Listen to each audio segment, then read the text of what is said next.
So while looking for new video ideas through Bing's AI-powered Copilot, I started to have this heated debate about whether a heavier airplane flies faster than a lighter airplane. Needless to say, I think Bing was very wrong in what they said. It insisted that heavier airplanes do in fact fly slower always, and we're talking in terms of a rubber band-powered airplane, that is. But I just couldn't believe that. That just doesn't seem right. It just seems very obvious, in terms of your common sense, that a heavier airplane is obviously going to have to fly faster to produce the same amount of lift to keep it in steady flight, right? If you just look at your really light Balsa airplanes, they obviously fly incredibly slow. And then if you look at your Antonov 225, it obviously flies a bit faster. So I want to look at that more in depth today and figure out whether Bing is actually correct or not. So today, this glider here is going to be our test bed. Let's just fly it very light, and we'll just add some weight, making sure to keep the center of mass in the same place every time.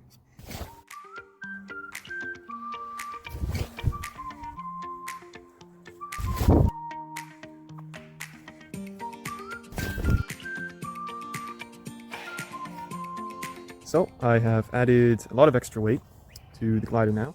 I've added these 4 nuts here, and I made sure to keep the center of gravity in the exact same place.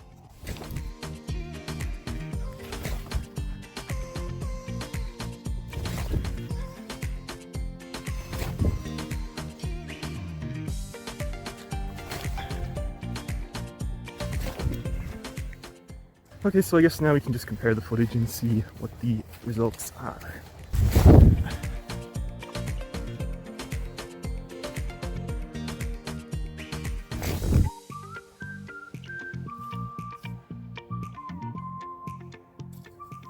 It's pretty obvious that the heavier airplane flies faster than the lighter airplane based on this footage here.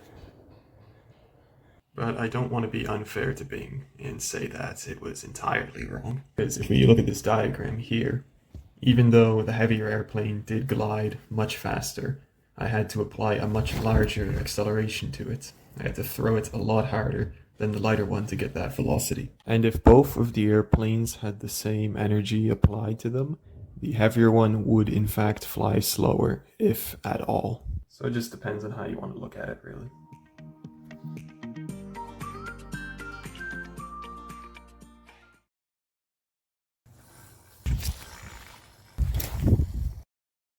Hi everyone, today I want to show you how you can take a stock airplane just like this and make it fly a whole lot better. Just 7 easy steps. Let's go. Modification number 1. Sand down all the leading and trailing edges of every surface, because that'll make this rectangle here, this block, act much more like a real streamlined airfoil.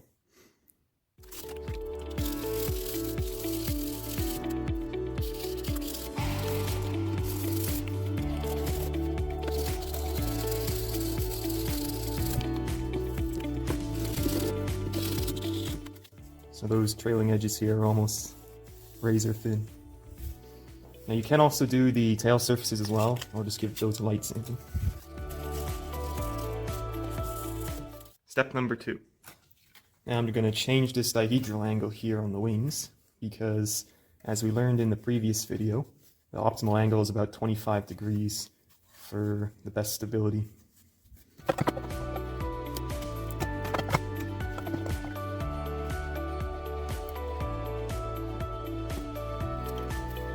Just like that.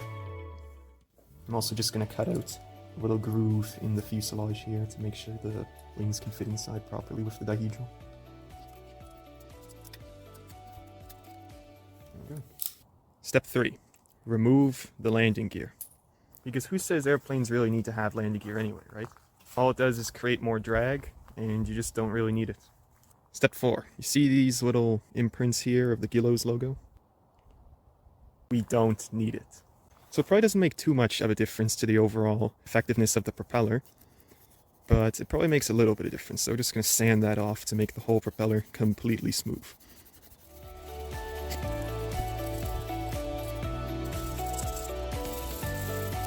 Step 5. You might not have this at home, but right here I have this little bottle of Easy Dope. It's just kind of a plastic sealer that we're going to apply to the whole aircraft in diluted form. This will seal the surfaces and make it much more aerodynamic. Air is going to flow a lot easier over all the surfaces if it's much smoother.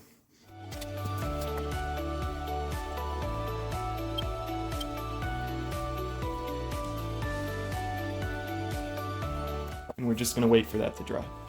If you guys are enjoying the video, please click that subscribe button because it tells me that you actually enjoy my content and you want to see more of it. And it really encourages me to keep doing this. What I've just done right here is I put the wing on the front of this fireplace here to attempt to dry it out a bit faster. And it actually, I didn't even expect this to happen, but it actually makes the wing a lot more cambered. It made this camber here, which should make the airplane fly a lot better. So that was unexpected, but that's good. Step number 6. Because we took off the front landing gear here, we need to put some extra nose weight in order to make the airplane balanced again. And finally, step number 7 is to just add a second rubber band.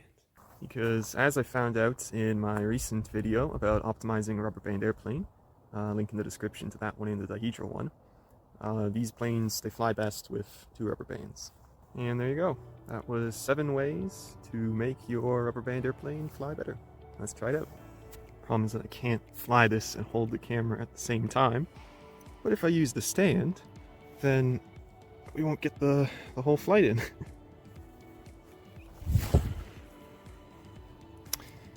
Okay, that's what happens.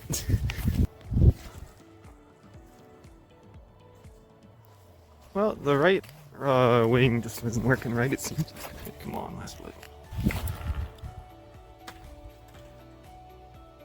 See, that's what happens when it flies too well. Anyway, thanks for watching, everyone. I hope you enjoyed the video. And until next time, I guess. Hi, everyone. Have you ever thought about what this little angle here in the wings is for? Why there's always slightly bent upwards on any model airplane you'll find? At least most model airplanes. That's called dihedral.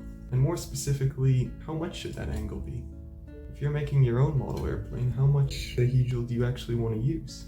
So today we're going to try and find out the answer to that question. Okay, so let's say that this is just your standard airplane as viewed from the front. We just want to know how exactly does this make the airplane fly in a straighter line or contribute to overall stability. The way it adds to stability in theory is that if there was a wind gust that were to say disbalance the airplane, so it pushed against, it was from this direction I mean, and it hit the side of the airplane on this wing, it would cause a slip to the side here, like so, right?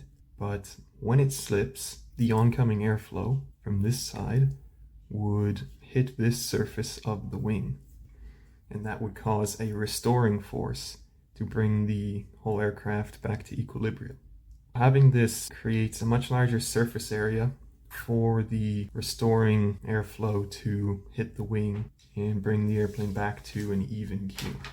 Theoretically, the larger the angle, the more stable it should be because of the larger incoming airflow. Right? Is that actually how it works? Adding dihedral like this reduces the total lift of the wing because some part of the lift of the wing is wasted because the wing is now actually lifting more like that on either side.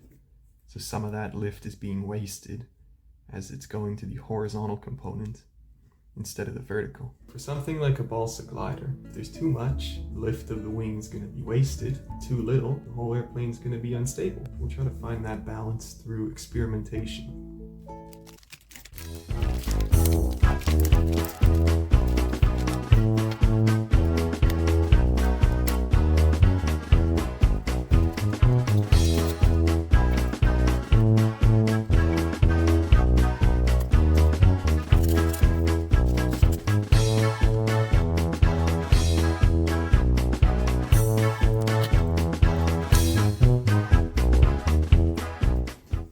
Okay,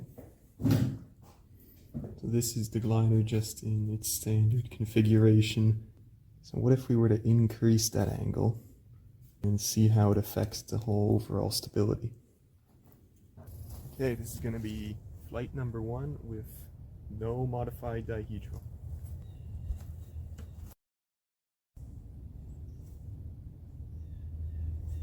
Okay, try that a second time.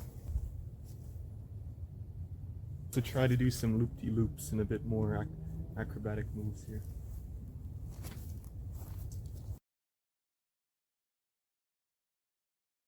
So with these first flights, it's definitely not as good as it could be. The airplane really does tend to roll to one side. It's not very stable. So all I'm gonna do now is just change the dihedral a bit by cutting apart and re-gluing this wing.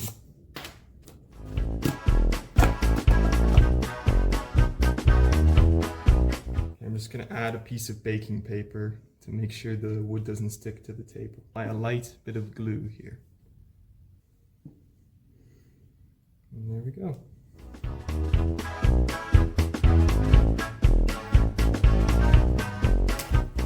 Okay, so doing a bit of trigonometry, you find that this angle here right now is about 15 degrees.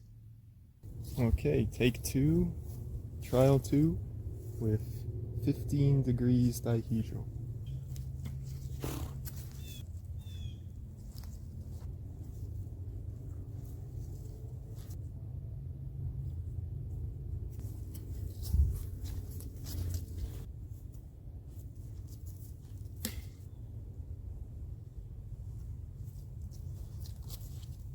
With 15 degrees dihedral, there's not too much difference. It's not at the optimum point yet. Okay, so we're going to try that again. This time we'll put a much more significant dihedral and see how it goes. Watch how simple this is.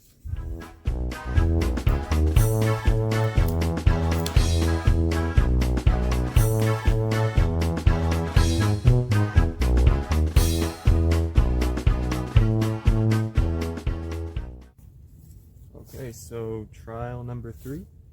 With much larger dihedral this time. I measured it to be about 23 degrees this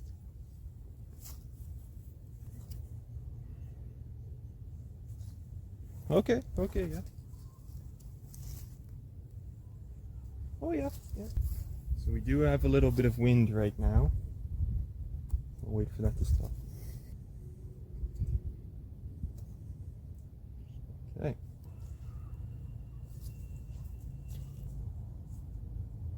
Oh yeah.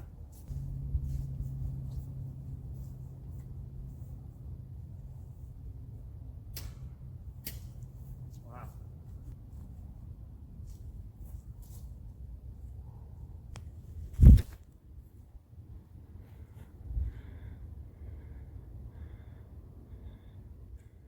Fantastic. These are much better results than I was expecting.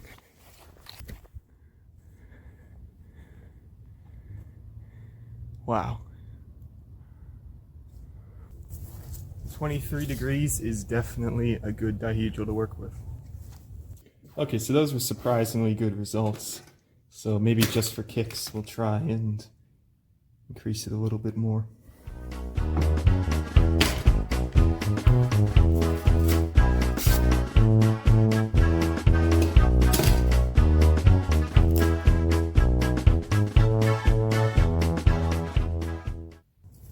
Okay, 30 degrees.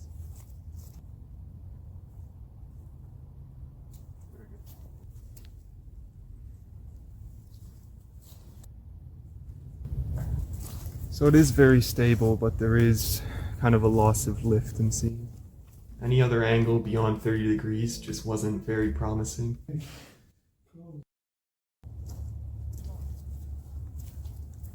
It's really interesting to see how, with the changes in dihedral, there was a change in the pitching of the aircraft. The motion with little to no dihedral was very unsteady vertically. You can see that they pitch upwards much more significantly than the ones with little to no dihedral. I'm not really sure how to explain that. Maybe increasing the dihedral changes the center of lift of the aircraft, which results in more nose heaviness, which causes less pitching upwards.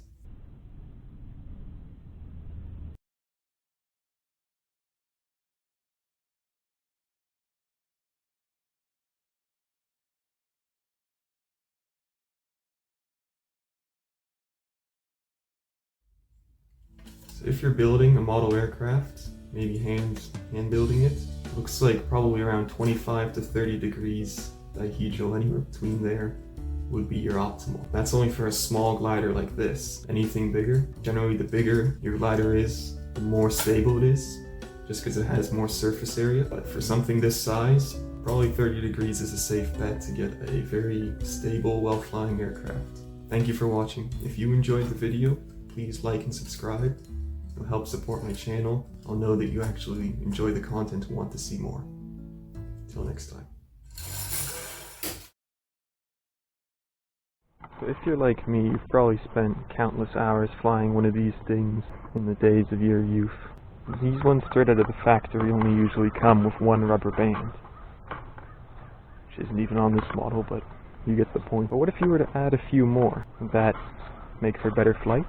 The rubber band airplane companies, are they cheaping out by only giving us one rubber band? Or is that actually the optimal amount for us to have? So I'm going to try and find that out today.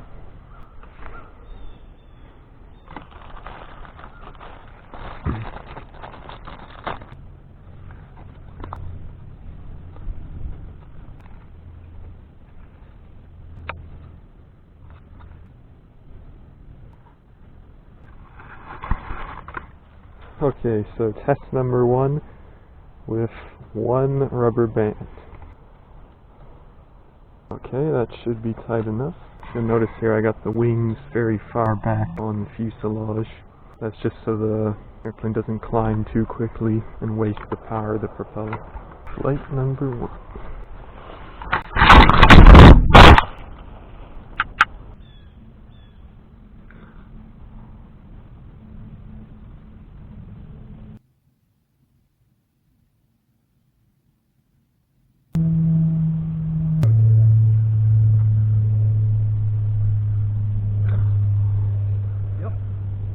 Okay, so with 2 rubber bands, definitely flew a lot higher. 3 will make it go the highest. Trying this previously, I think 3 was the maximum that I could do without the whole thing breaking.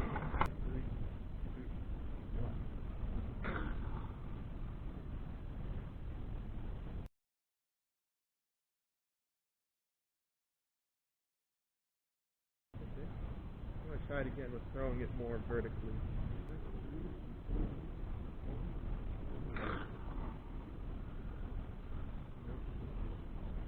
Going too much to the right.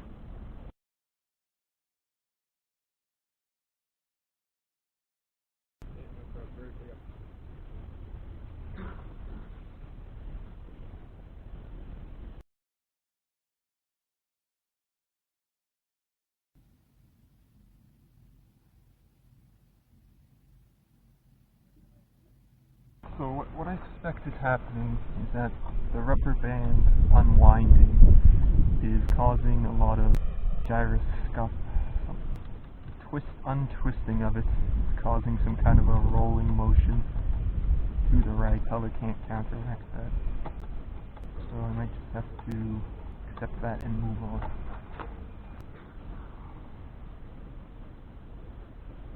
Might be the highest one yet.